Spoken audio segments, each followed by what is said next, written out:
Hey, thanks for joining us on the Eat Crunchy podcast. We are three sisters on a journey towards healthy lives using Weight Watchers to get there. We'd love to hear about your journey as well on our Facebook page or at eatcrunchy.com. Hey everyone, and welcome to Eat Crunchy. We have Lisa, Rebecca, and Heidi here. I'm Heidi. It's been a while since we've had all three of us together, so we're excited to be back. Yay! Today, so I wanted to bring a topic for discussion, and that's the concept of, and I think this is particularly relevant with freestyle, when do you stop eating? It's not enough to say stop eating when you run out of points or stop eating when you're stuffed, when you're full. Recently, I've been thinking a lot about I should just stop eating when I'm no longer hungry. And so I'm curious, like, how do you get into that mindset of stop eating earlier than you might used to? And what's your guideline for when to stop eating?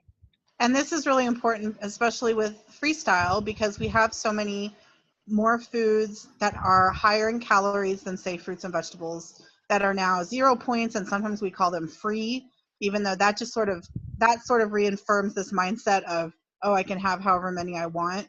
And really, freestyle doesn't work. And I think this is what some of us have realized. It doesn't work if you see chicken as like an all-you-can-eat dish now, as often as you want because it's 0 points, right? Chicken breast. So I think it's a really good topic, Heidi, because one of the things that, like, I think new people coming into Weight Watchers are starting off this way, and this is why they're being successful, is they're sort of learning how to anchor their diet in these 0 point foods and then learn how to stop eating when they're full.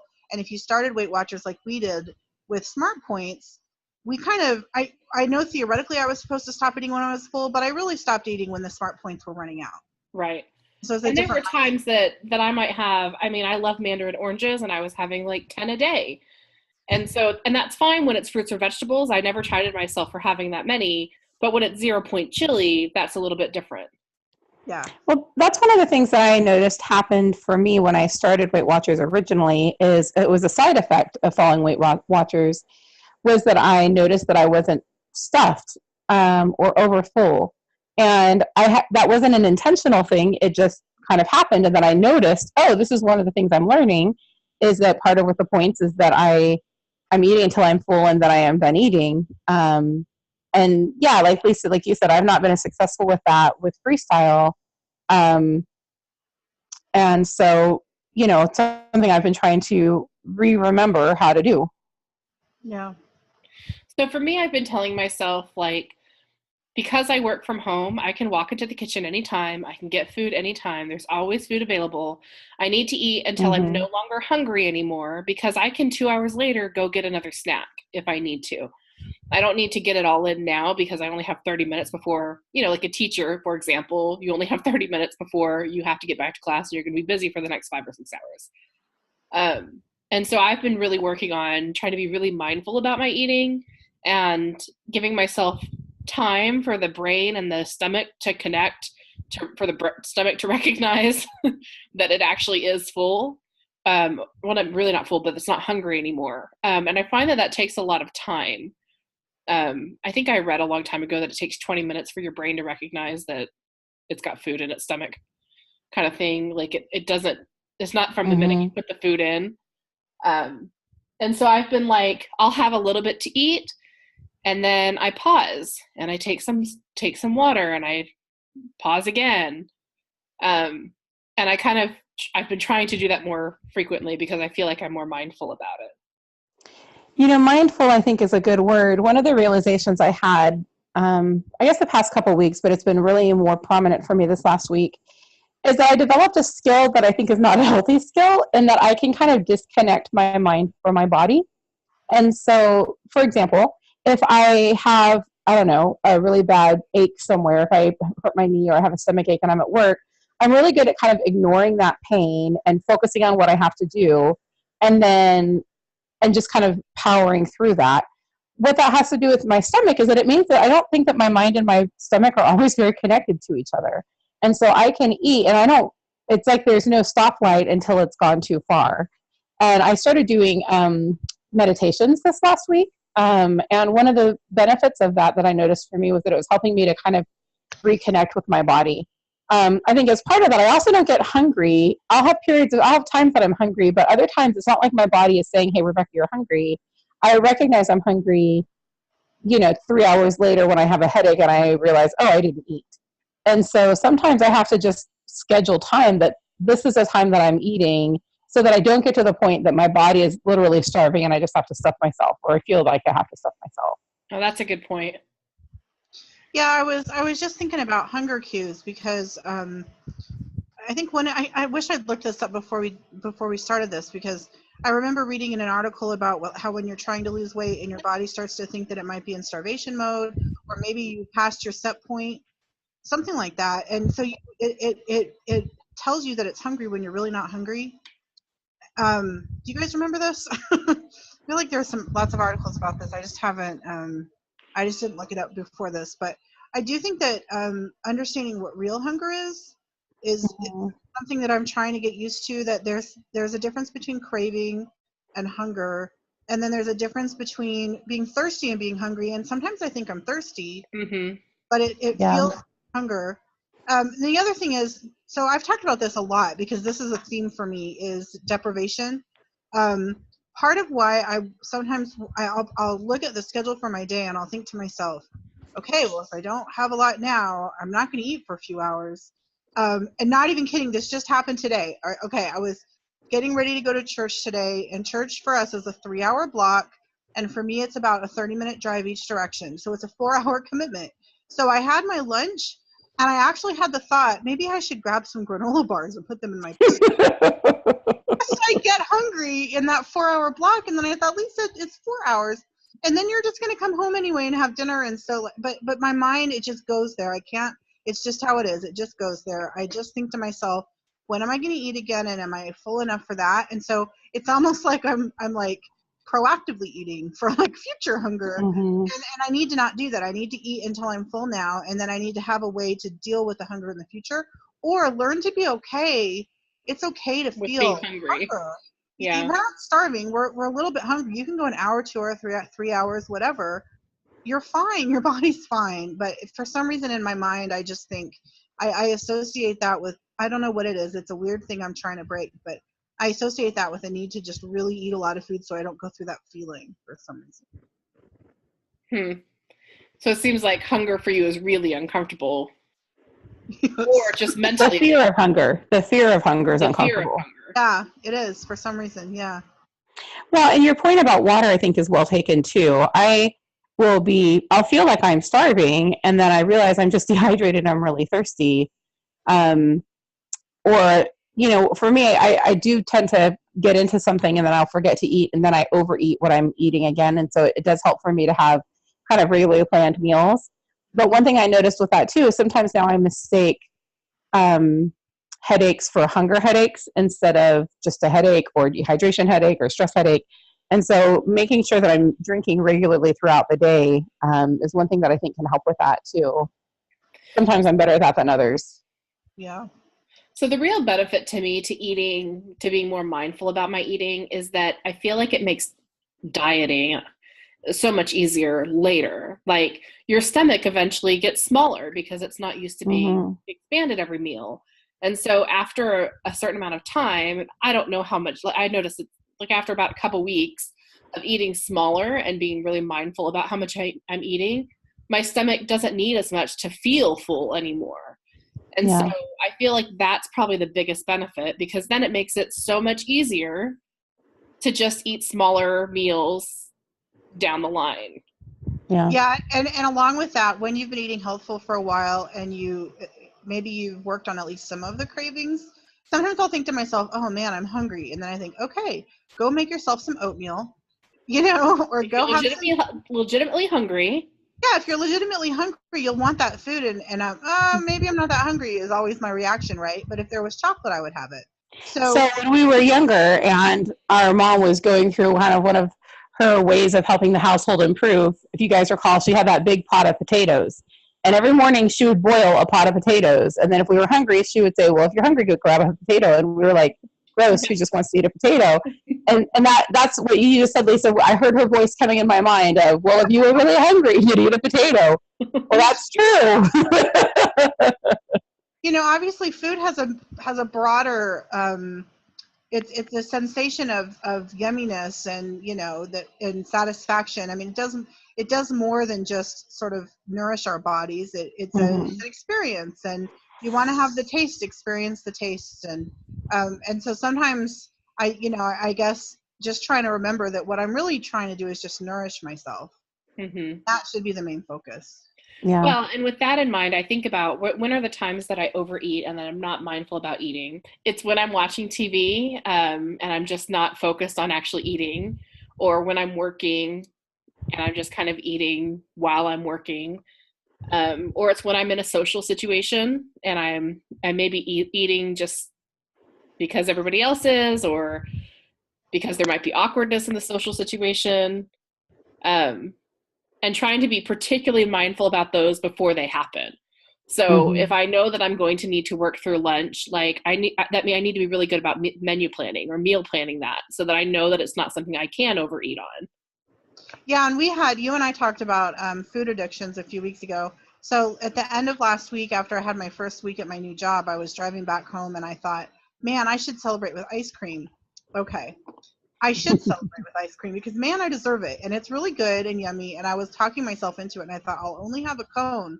And then I thought, you know what? Once I have the taste of ice cream that I haven't had in a while, once I have that taste in my mouth, I'm just going to crave it. Yeah. So it was like, you're right. Like, if you can avoid that ahead of time because you think, and I wasn't hungry. I just wanted ice cream because you celebrate with ice cream, So, but I mean, I think that's true, that like trying to like be proactive ahead of time to try to minimize damages, or make a better decision. Well, and I think as we talked about freestyle, like when we talk about those 0 point foods, 0 point chili, trying to decide in advance how much chili are you really hungry for?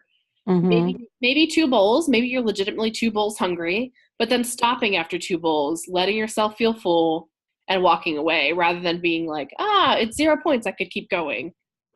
Or like have your chili and then have some vegetables too, and think, okay, if I'm willing to eat the vegetables, I must still be hungry. Sorry, Rebecca, I didn't mean to interrupt you. Well, and I think that is all very well and good for 80% of the time, right? I feel like I'm currently in a 20% of the time frame right now. If it's possible to fall off the Weight Watchers wagon while still doing Weight Watchers, I feel like that's where I am. I haven't been to a meeting in a couple of weeks just because of various things. I haven't tracked any points the last 2 weeks. I'm mentally trying to stay within, but I felt like I ran out of mental energy. And what that has meant to me with regards to like overeating is that I haven't cared. So like it's been this weird balance and of trying to find a way of not doing so much damage, because I know that I'll get back on. I know that I'll be doing this again. I don't want to mess it up so badly while I'm struggling right now. But so like last night, for example, I had food and I was full, and I knew that I was content, and I knew that if I walked away right then, I would be fine. I didn't care. My mouth wanted to eat. And so the most that I could do was I made small portions for myself that I had where I was eating, and then I left all the rest of the food in the kitchen. And then if I wanted to get something else, then I had to get up and go to it. So I was trying to create an obstacle. Like, do I want this enough to go and get it, to dish myself up again, to pull it back out of the fridge? And so I think that that's sometimes a struggle for me, is when my motivation is low, I'm feeling really tired, I'm kind of mentally exhausted, and my mouth just wants to be happy. I just want to eat yummy things, Well, I think you're right, Rebecca. I've had times where the emotional state that I'm in, whatever it is, I know perfectly well that I'm full. It doesn't matter. It doesn't matter in that moment. I mean, I feel like I know how you feel. This is a lot of, I think, to do with the cycles that we talk about. Like this weight loss is not, this journey to health, or whatever you want to call it, is not just like one continued line straight down that graph, right? It's ups and downs and plateaus, and having emotional sort of more healthy times and having less healthy emotional times, and having body cravings and cycles. And I mean, I think, any given time, any of the three of us could be in a completely different place. I'm feeling a little bit more in control right now. But you know very well that a week or two ago I wasn't. So I'm curious, in those times when you know that you're full but you want to keep eating, thinking about it now, not in the moment, logically, is there anything that can be done in that moment? Well, I think for me, some of the things that I do think about in the moment is like I said, I create obstacles. I think about how I'm going to feel afterward. Like last night, for example, I was like, okay, Rebecca, you're going to go to bed. You're not going to sleep as well if you're really full. So what? So then it's like a game. How much can I keep eating before it's too much? You know, and I don't hit these points all the time, but when I do, it's dangerous because when I do, I gain 5 pounds in 2 weeks, and then I throw off all the motivation that I've had. You know, um, and I think that sometimes I allow myself to get overwhelmed or overstressed or overtired, where I just don't have the mental energy, and it just feels overwhelming to think about, you know, what is it that I'm going to eat and how am I going to nourish my body today and what am I doing to move more and you know. And so to some degree, it's just about not doing damage while that's happening to then come back around, you know. I like the idea of how you said to create an obstacle. I think I've done that. I've done that before. We had a baby shower one time and there was cake left over that was left at my house and I put it in the garbage can and then I thought, not going to be enough. So I took it to the garbage can outside. The garbage. Oh, that's so embarrassing. And then I said, that's not going to be enough. So I poured litter on top of it. And later that night, I was like upset at myself for pouring litter on top of it because it's, you know, the Costco cake that I love so much. That's good now stuff. I'm like, oh man, I could have had that cake. I also like the concept of reminding myself, you know, how am I going to feel like in the morning? But also just reminding myself that it's going to be there in the morning. Like if I'm not saying I can't eat it all, I'm just saying, let's pause for tonight and eat it in the morning. Yeah. Yeah. Well, and I feel like, you know, for me, there are times that I do better than others. And there are times that it doesn't seem to matter. You know, like last night I felt like I was making a choice to overeat. And then I then made a choice to not overeat. Like I put everything away and just said, you're done. And that was a helpful thing.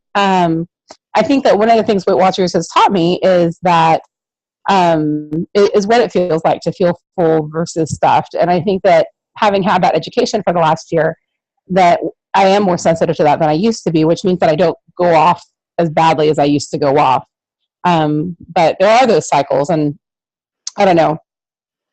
Well, it's hard sometimes to break through that. The other thing about Weight Watchers that I think has been really helpful is this concept that when you eat something maybe more than you should, and in our situation, I guess it would be points is how we're measuring. So say you have more points than you want to have, or just more sugary foods than you want to have, that you're not off plan. And I know we've talked about this a lot before, but your very next decision can be a healthful decision. And I feel like I have so many times thought, well, I blew it today. It's in the morning and I'm having my McDonald's breakfast. And I'm thinking, well, I blew it today. I guess I'll have to start tomorrow. And then that turns into an entire day of bad eating. Instead of on Weight Watchers, it's like, well, I made a decision that I probably not optimal, but the very next decision that I make for food can be a good decision.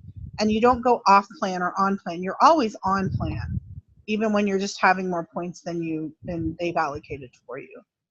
I don't know if that helps in the mindset. For me, when you were mentioning that you'll think to yourself, well, the food will be there tomorrow. I thought about that mindset because I thought what I would do is eat more that night and make sure that there's no food left tomorrow.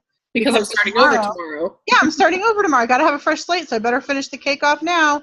And when Weight Watchers, it's like, no, you can have a piece of cake today and you can have another one tomorrow as long as it fits within your points. Mm-hmm. I think that the struggle with food and the struggle of eating food that you really like, I don't know that it's not limited to just chubby people on Weight Watchers or chubby people in general. I was talking to a group of friends of mine, and this really skinny mom who's just like gorgeous and basically a model said that when she eats her ice cream, if like a little piece of the chocolate falls to the ground, like she'll pick it up, but then like as if she's going to throw it away, but then she goes and hides in the corner and eats it. Like, that made me laugh so much because I thought, certainly she who's skinny doesn't have any food struggles, but it's kind of a universal thing, I think, in a lot of ways to have your own struggles with food, some more than others. But it kind of brought me comfort to know that I am not unique in the struggles that I face in terms of mindful eating, not eat, like when I talked about putting it in the garbage and that not being sufficient, that I would go to the garbage and get it out. Like, to hear her say that she picked it off of the ground and was like she was going to throw it away. So she stuck it in her pocket and ate it a second later. Like, it made me just feel so much better that, like, I'm not some kind of weirdo freak. This is a universal thing that even beautiful, thin, model moms encounter. Well, we've gotten a lot of feedback about that on Facebook and stuff, as people have said, oh, we're so grateful that you're talking about this topic. And then I'll go look at their Facebook picture and I'm like, wow, I would love to be as skinny as that person. So many people deal with all of these things. Right. Well, and I think that's, part of what our story is and what we're sharing with this podcast is that these are not things that we have completely figured out, that this is part of our struggle and our journey. And we're learning as we talk about it, and we're learning from you guys as you give us feedback on it. And, this just doesn't end. It's just a process of ongoing learning and self-improvement and finding ways to be healthier today than I was yesterday. I feel like we've kind of had a couple podcasts in a row where we haven't really presented many solutions. We've just presented a lot of problems. But I think that's okay, because I think talking about it is kind of part of the solution. Just recognizing it, feeling okay to talk about it, and then letting that ponder on your mind for a while, and then coming back to it. And not being embarrassed, I mean, if 70-80% of people are dealing with this, or some large number, it's not embarrassing. We just make up statistics as we go, so. That's my poll that I took. No. Well, but a large amount of Americans are dealing with this. Sure. And then all of these things that, people don't talk about the sort of the ugly, painful part of weight loss and dealing with your relationship with food. It's just not out there that much, So I think it's good to sort of, talk about the warts and, everything that goes along with it. And hopefully that kind of removes some of the stigma and the embarrassment. It's just something that people deal with, and it's very natural in our world of fast food to have an addiction to food or to want to overeat on food, because the ingredients they put in it are specifically so that you will eat more of it, Sure. And the emotional struggle is why you would give up, and right. And I would have given up multiple times over and over if I, and I have in the past, just proceeding forward. And even if you gain a little weight, not giving up and letting yourself forgive yourself for that and continue moving forward. Well, and that concept of, Lisa, like you talked about, talking about things even when they're hard, the phrase that's been in my mind today is out of the shadows. Like, knowing that I've had a hard couple of weeks, I did well with our road trip, but then coming back somehow, it hasn't fallen back into place. And today I was feeling like, okay, what am I going to do to make things different? And how is it going to improve? And one of the things that I was at church today, and I had a couple friends I was talking to, and I don't do this. I never talk about like weight loss struggles with, the normal population of human beings on the earth. But I was kind of venting to them about like, these are some of the stresses that I'm dealing with right now, and this is part of what's overwhelming. And I hesitated, but then I said, and I've been working really hard on losing weight and had a lot of success, and I've kind of plateaued, and I'm struggling to find motivation. I'm just really tired right now, and that's really frustrating. And I felt like I don't know, some sort of gigantic something had come out from the darkness and was like this big elephant in the room now of like my weight. And it was fine, and they were lovely. And Heidi, like you said, no matter what you look like, we all have different relationships with food. And there's something about weight in particular that I think has a different level of shame attached to it. And I just feel like we have to bring that out of the darkness. We have to be willing to say, this is my struggle, and I'm human, and I'm normal, and it's going to continue to be a struggle, and let's deal with it, rather than let me pretend that it doesn't exist. Let me, continue to make it worse and worse because I'm refusing to talk about it, refusing to deal with it. And when you're siloed, it makes it that much more difficult to do it all alone. Absolutely. And there's no reason to be ashamed.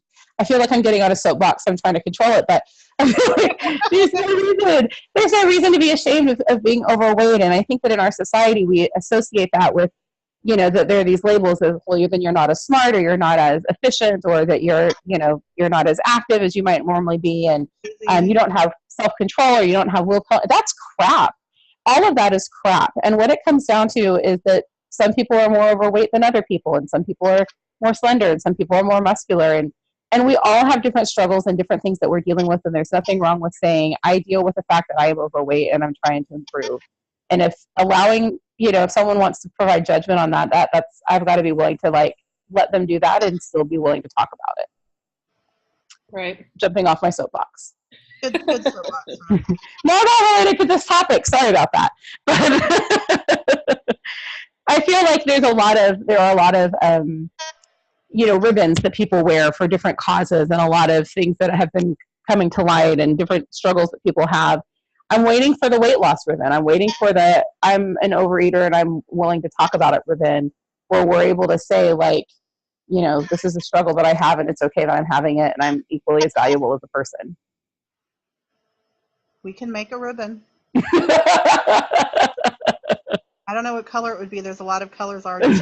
That's a really long slogan to have on a ribbon. But anyway, I'm hoping I'm not alone in this. I guess I'm curious for those that are listening, what your feedback, what your thoughts are, is what do you do to bring things out of the darkness? How do you help to maintain a healthy, stomach space and appetite? And how do you know when you're full? And how has Weight Watchers helped you get more in touch with your body cues of what your hunger looks like? And I'm really curious, like, what do you tell yourself to step away? Like, what is it that you say? What can I say to help me step away when it's time to step away? Thanks so much for listening to us. We'll have a great week, you guys.